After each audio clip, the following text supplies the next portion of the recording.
Commander Hayes stood at the observation deck of the diplomatic vessel, watching the enemy ships form a deadly line around Earth. 50 warships blocked every approach to the planet. Each one was the size of a mountain. Each one carried weapons that could burn entire cities from orbit. Had seen many things in his 45 years. He had served in Earth's military for 2 decades, but nothing had prepared him for this moment. The Dominion had decided that humanity was a problem that needed to be solved. Their solution was destruction. The communication system blinked red. Another message from the commander. Did not need to read it. He already knew what it said. Surrender. Abandon all weapons. Submit to control. The deadline was 1 day. After that, the bombardment would begin. Behind, the other members of Earth's delegation sat in nervous silence. There was Dr. Jennifer Wood, the chief scientist. There was General King, who commanded Earth's small military force. There was Ambassador David Cole, who had spent 30 years trying to build relationships with other species in the galaxy.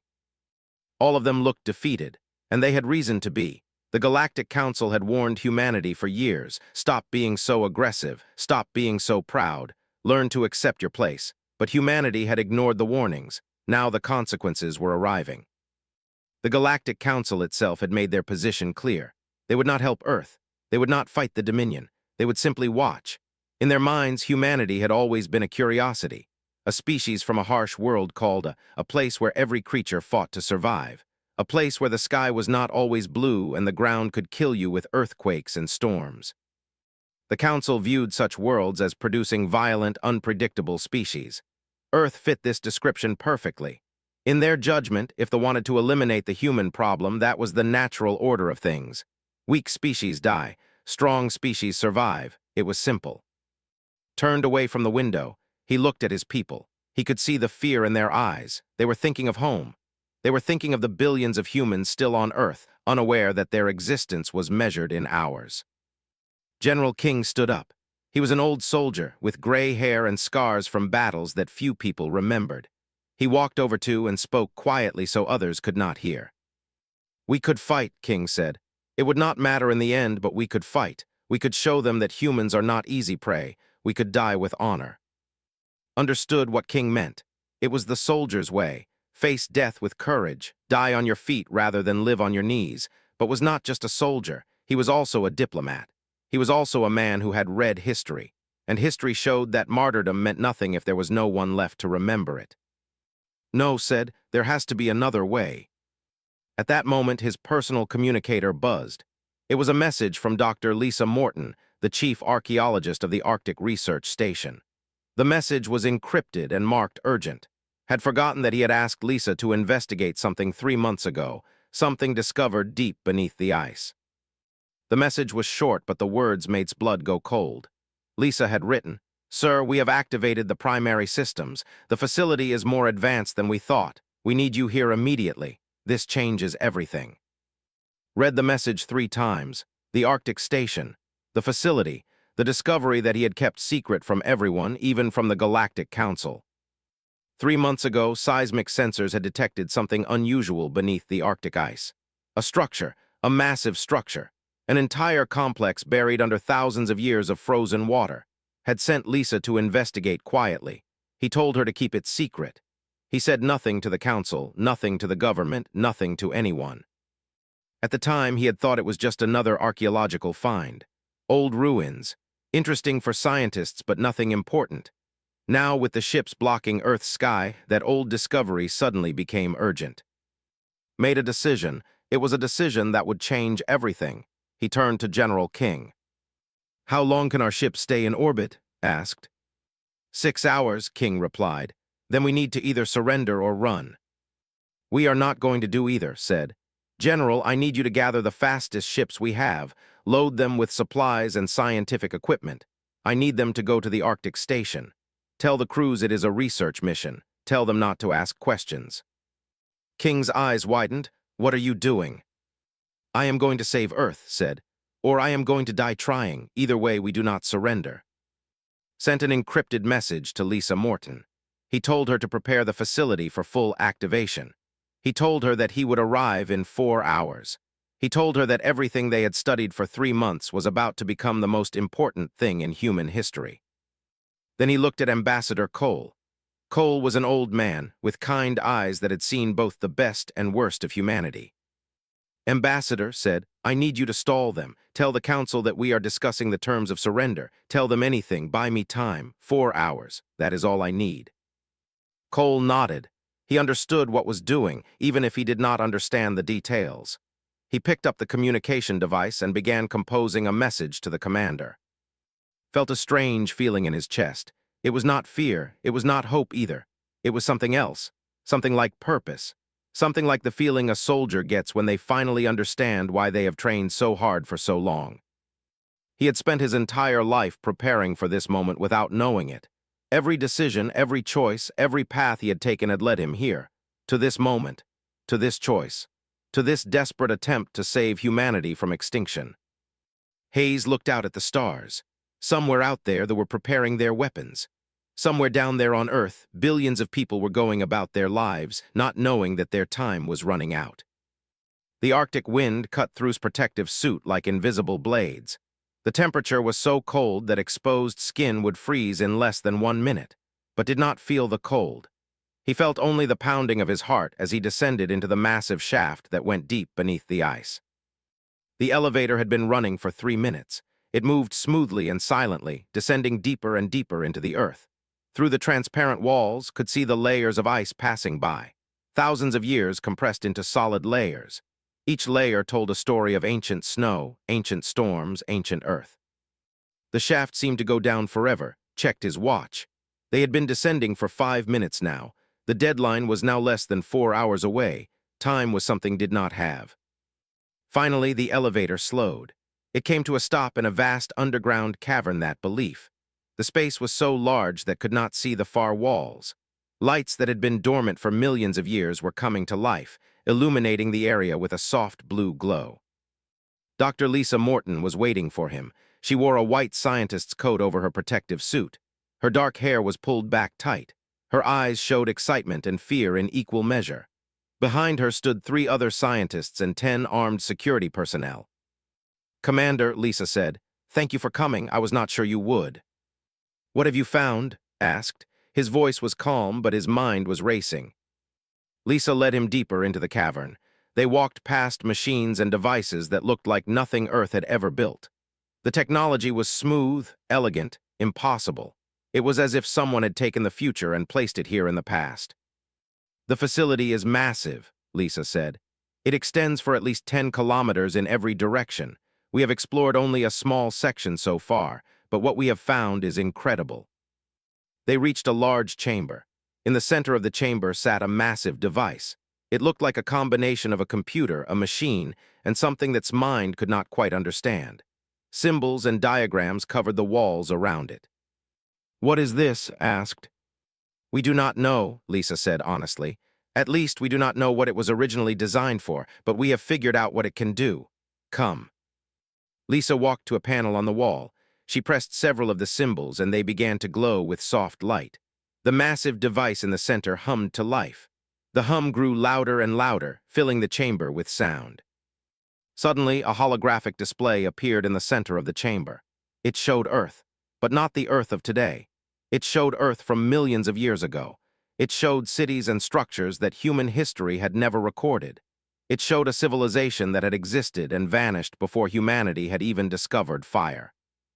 "This facility belonged to the first builders," Lisa said.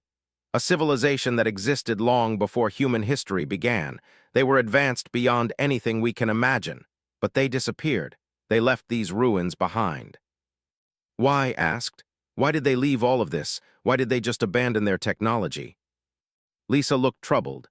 "We do not have all the answers yet, but the AI system, the artificial intelligence that controls this facility, is trying to communicate with us.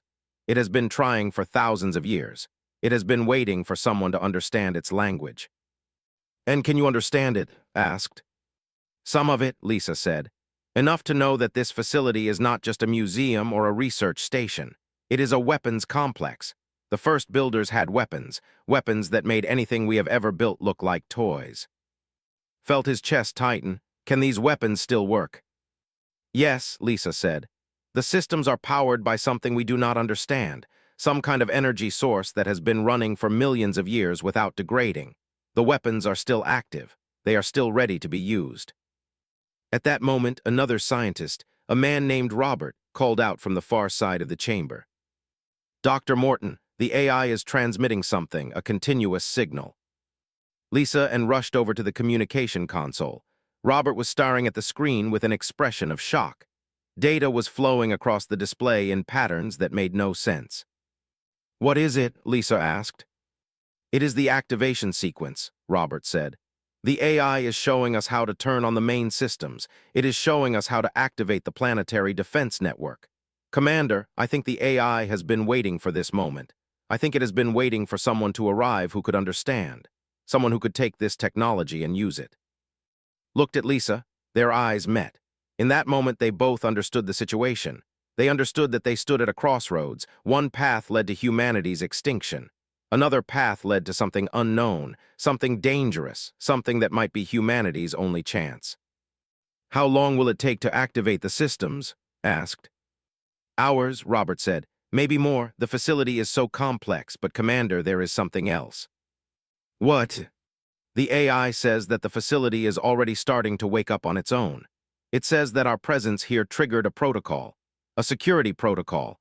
The AI has been scanning our minds, our intentions, our species. It was checking to see if we were worthy." Felt a chill that had nothing to do with the Arctic cold. "And what did it conclude?" Robert looked back at his screen. His face was pale. "It concluded that we are not like the first builders. We are different, younger, less advanced. But it also concluded something else. It concluded that we are desperate, that our species is facing extinction. And the AI's programming says that any species facing extinction deserves a chance, a single chance to survive." Lisa gripped his arm. "What does that mean? What will it do?" Robert said, "It means that the AI is going to help us. It is going to unlock the weapons systems. It is going to give us access to technology that could protect our world. But it is also asking a question." "What question?" asked. Robert looked directly at. His voice was quiet and serious. "The AI is asking if humanity is worthy of this power. It is asking if we will use these weapons to destroy our enemies, or if we will use them for something greater. The AI says that the first builders had the same choice once, and they made a choice that changed everything." Walked to the center of the chamber. He looked at the holographic display showing Earth. He thought of the billions of people on the surface. He thought of General King and Ambassador Cole waiting on the diplomatic vessel. He thought of the warships preparing to rain fire on his world. And he made a decision. The activation sequence took 11 hours. 11 hours of non-stop work. Scientists and engineers moved through the facility like people possessed. They worked at consoles and terminals that they barely understood. But somehow they understood enough. The AI guided them through each step. Stayed in the central chamber the entire time. He watched as the ancient machinery came to life. The hums grew louder. The lights grew brighter. The holographic displays showed more and more of the facility activating, spreading like veins of light through the entire structure. The AI spoke to them through a sound system. Its voice was calm and patient. It explained what was happening in each section. It explained the purpose of each machine. It told them about the shield generators that would protect Earth. It told them about the weapon systems that could reach into space. It told them about systems they did not even have names for yet. Dr. Lisa Morton had not slept in 18 hours. Her eyes were red, but her mind was sharp. She worked constantly, documenting everything, recording everything. If they survived this day, historians would need to understand what happened here. Robert was operating the main console now. His fingers flew across the controls. He was not fully trained on this technology, but he was smart enough to follow patterns. Smart enough to guess what each symbol meant. Smart enough to trust that the AI would not let him destroy anything important. Kept checking the clock. The deadline was approaching. 6 hours had passed since he left the diplomatic vessel. Less than 2 hours remained before the bombardment would begin. And then, at the moment when thought they would run out of time, Robert looked up from his console. His face showed a mixture of relief and fear. "Sir," Robert said, "the primary systems are now online. The planetary shield is ready. The defense grid is ready. All auxiliary systems are coming online. We did it. We actually did it." Felt his shoulders drop. They had done it. Against all odds, despite the impossible task, despite the time pressure, they had managed to wake up technology that had been sleeping for millions of years. But there was no time to celebrate. Pulled out his communicator and contacted General King on the orbital vessel. King said, "How much time do we have?" 1 hour and 45 minutes, King replied. The commander just sent a final warning. They are powering up their weapons systems. They are preparing to fire. Tell them to stand by, said. Tell them that Earth is about to make a response. Make sure they are watching. Make sure the entire galaxy is watching. Looked at Lisa. Are you ready? Lisa took a deep breath. As ready as I will ever be. What are we doing?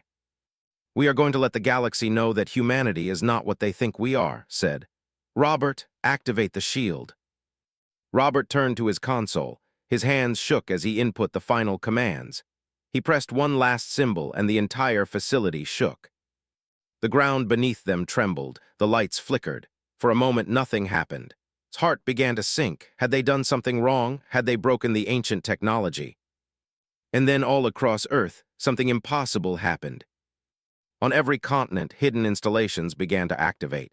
Deep beneath mountains in Asia, under the ocean floors, hidden in the depths of Arctic ice, beneath the deserts of Africa, in caves that had been sealed for, ancient structures that no human had ever known existed came to life.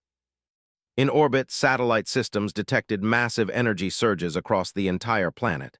Within minutes, every space agency in the galaxy knew something extraordinary was happening. Messages began to flood back and forth. Confusion, alarm, disbelief. And then directly above Earth, a shield formed. Not a shield made of anything physical, not a wall or a barrier that could be seen with normal eyes, but something that was visible on every sensor. A field of energy that surrounded the entire planet. A shield that glowed with pale blue light in the darkness of space.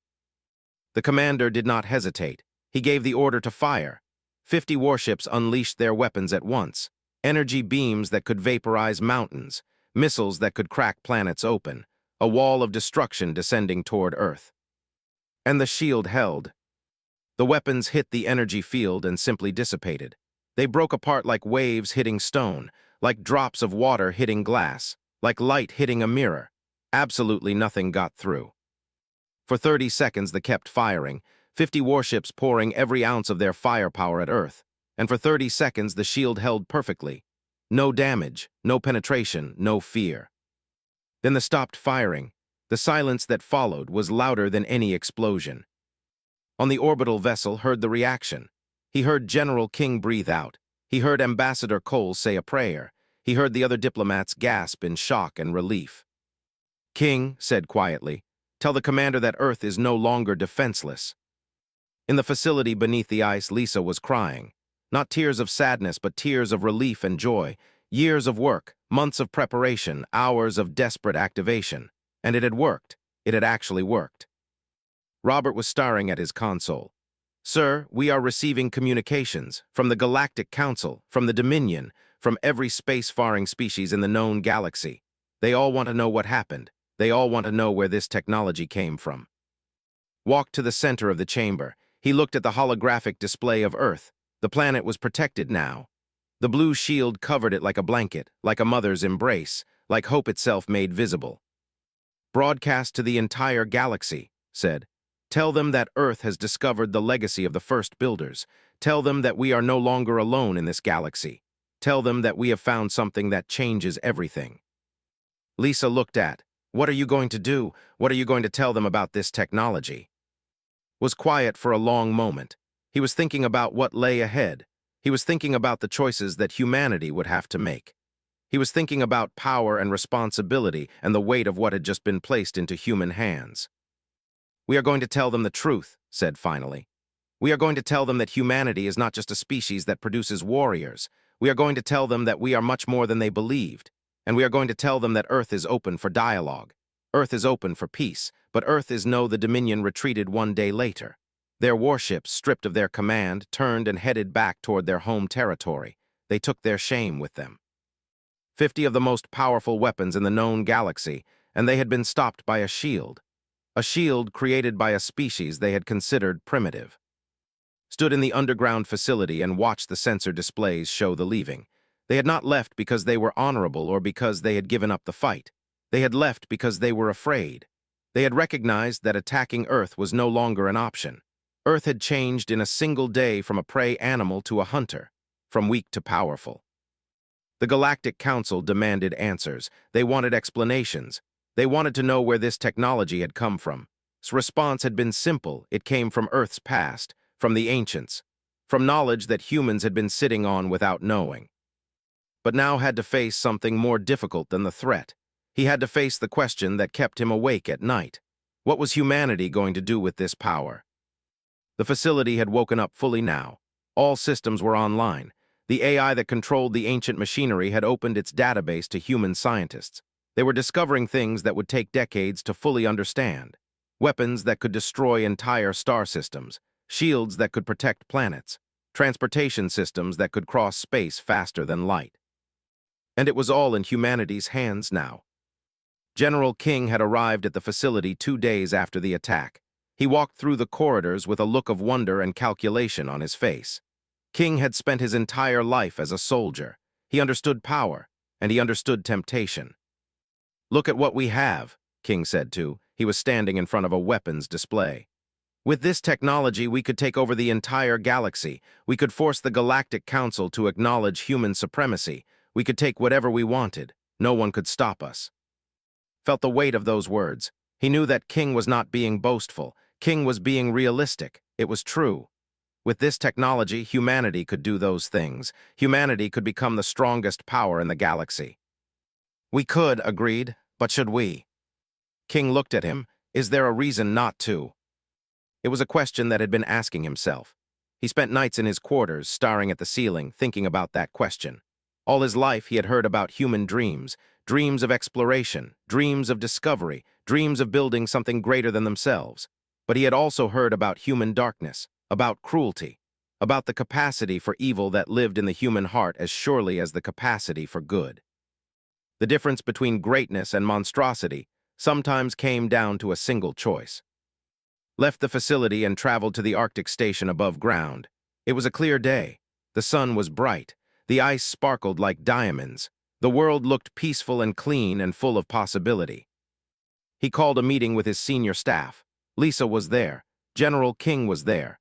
Ambassador Cole was there. They gathered in the station's command center to discuss Earth's future. Told them what he had been thinking. He told them about the choice that lay before humanity. "The first builders left us something," said. "They left us their weapons, they left us their technology, but they also left us something else. They left us their history, and their history tells us something important. The AI has been showing us fragments of it, pieces of what happened to the first builders." "What happened to them?" Lisa asked. "They were conquerors," said. "Like us, like many species in this galaxy, they had advanced technology, they had powerful weapons, they used those weapons to take what they wanted.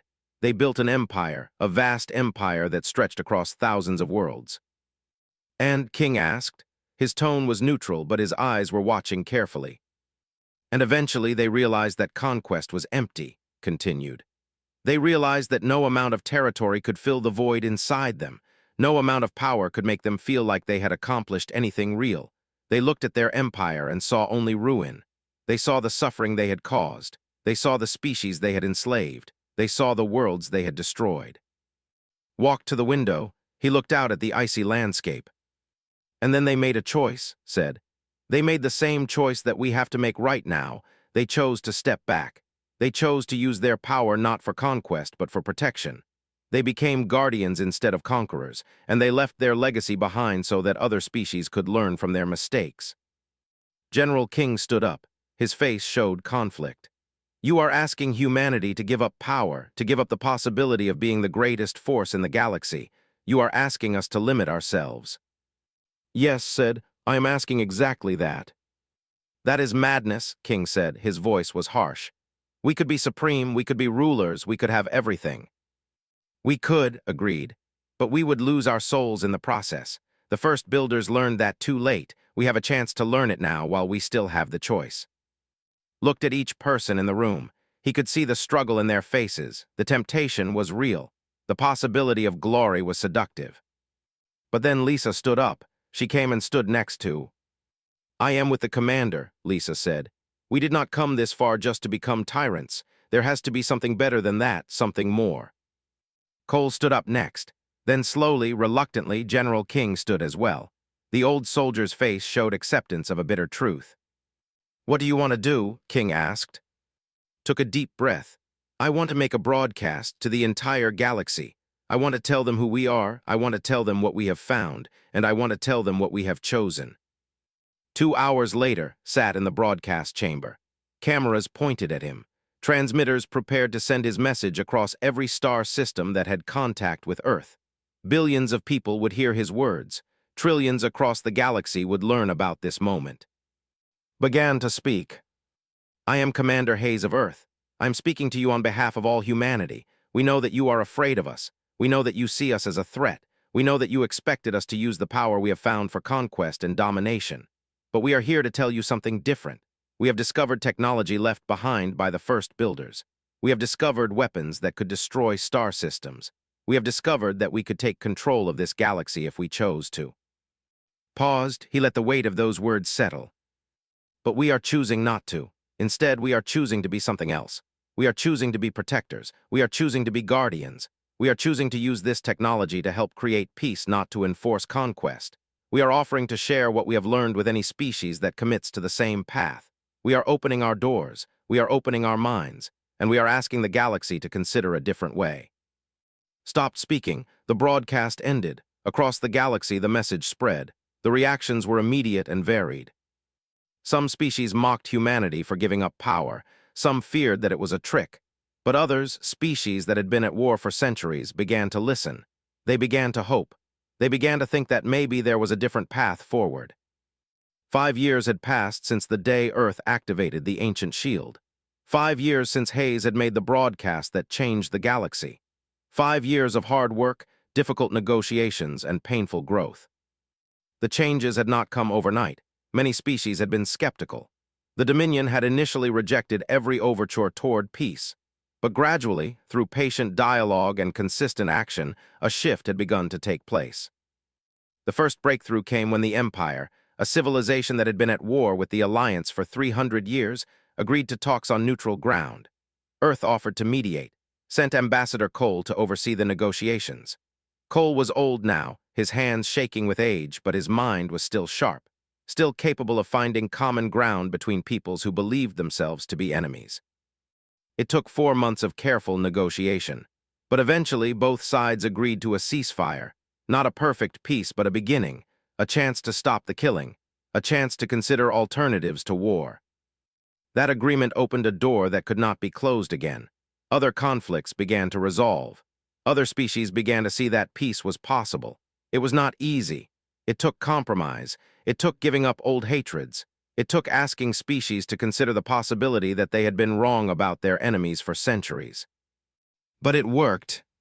The knowledge from the first builder's database was distributed carefully.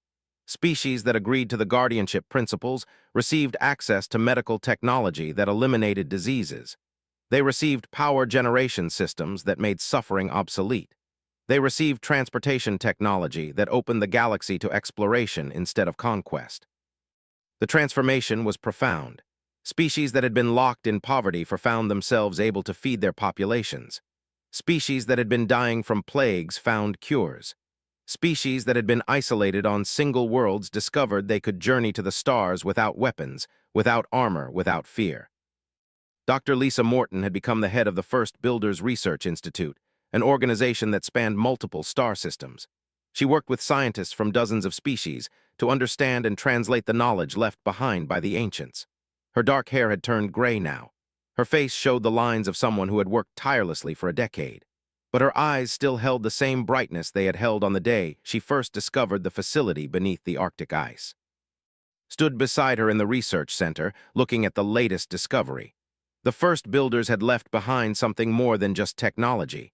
They had left behind a philosophy, a way of thinking about civilization and purpose and responsibility. They wanted us to understand something, Lisa said, pointing at ancient symbols displayed on a screen. They wanted us to know that the most powerful technology is not the most destructive. The most powerful technology is the kind that builds rather than destroys. the kind that creates life instead of ending it. Nodded, he understood that now better than he ever had before. The General King who had once dreamed of conquest had also changed. He had retired from military service, but he had not truly left his calling. Instead, he had become the commander of the Galactic Protection Force, a military organization that was fundamentally different from anything that had existed before. The Galactic Protection Force did not conquer. It did not occupy. It did not impose its will. Instead, it protected. It responded to threats. It prevented catastrophes. When a space storm threatened inhabited worlds, the Protection Force was there to help evacuate people and protect infrastructure. When pirates attacked merchant vessels, the Protection Force moved to stop them. It was not glorious work. It did not produce heroes or conquerors, but it kept people alive. It kept worlds safe. And slowly, species began to respect the Protection Force. They began to trust it. They began to understand that sometimes the greatest warrior is the one who fights to protect, not to conquer. The Dominion had taken the longest to accept the new order. They had watched Earth from a distance, waiting for the deception to be revealed, waiting for humanity to betray the principles they had proclaimed. But as year after year passed with humanity keeping its word, as treaties were honored and knowledge was shared, even they began to change.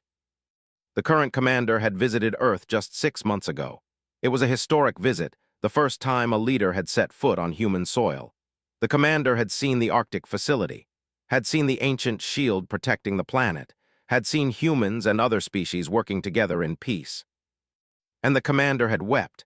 Did not fully understand the gesture, but Lisa explained that for the weeping meant the release of old burdens, the letting go of ancient hatreds. "We were wrong," the commander had said. "My people were wrong. We thought strength came from power, from weapons, from domination.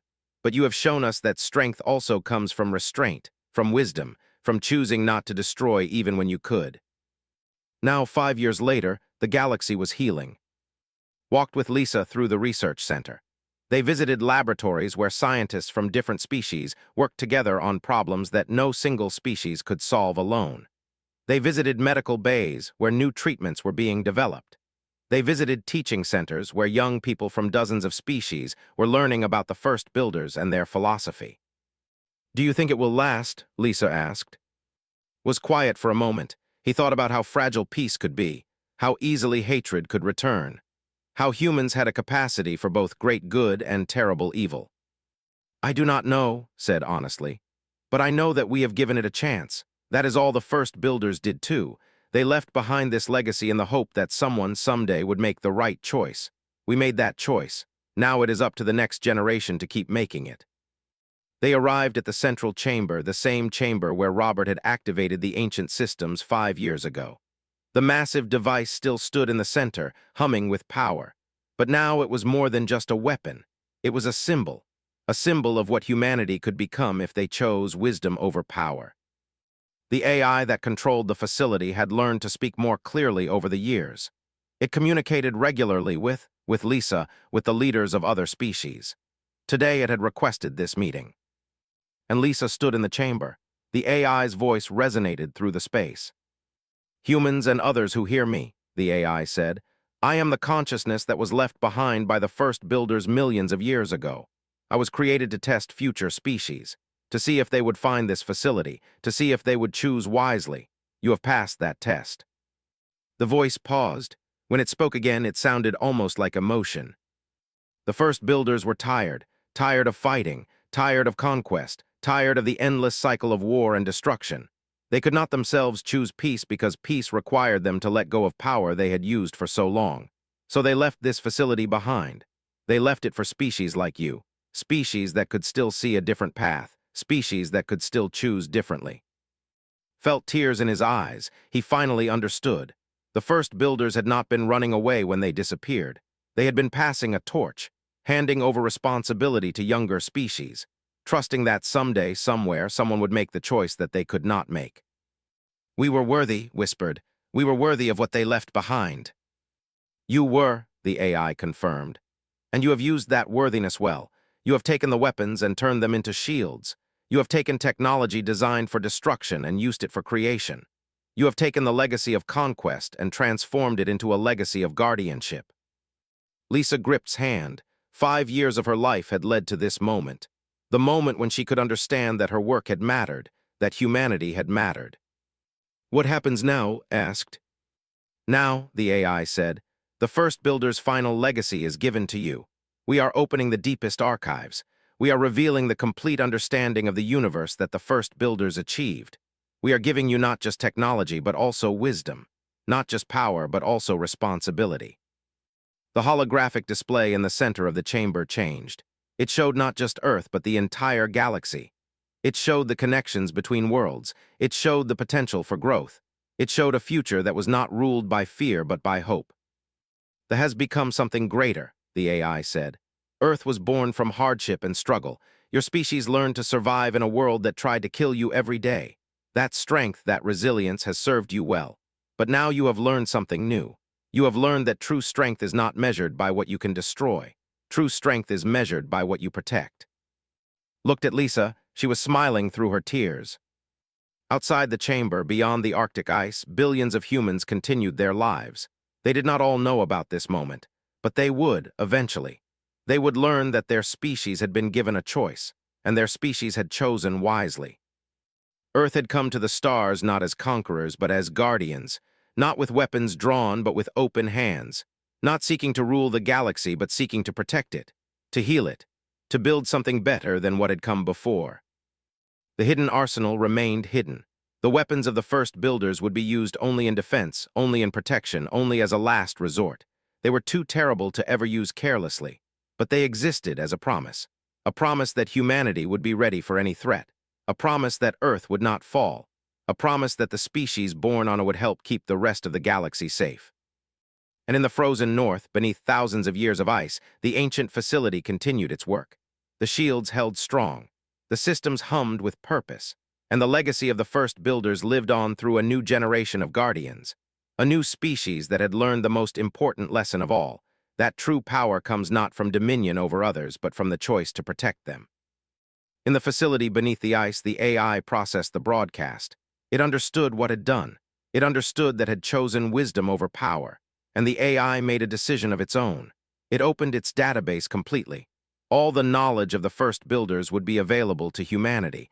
All the secrets would be revealed. But there were conditions. The knowledge would only be shared with species that accepted the same responsibilities, that agreed to protect rather than conquer, that chose guardianship over empire. Knew that this choice would define humanity for generations to come.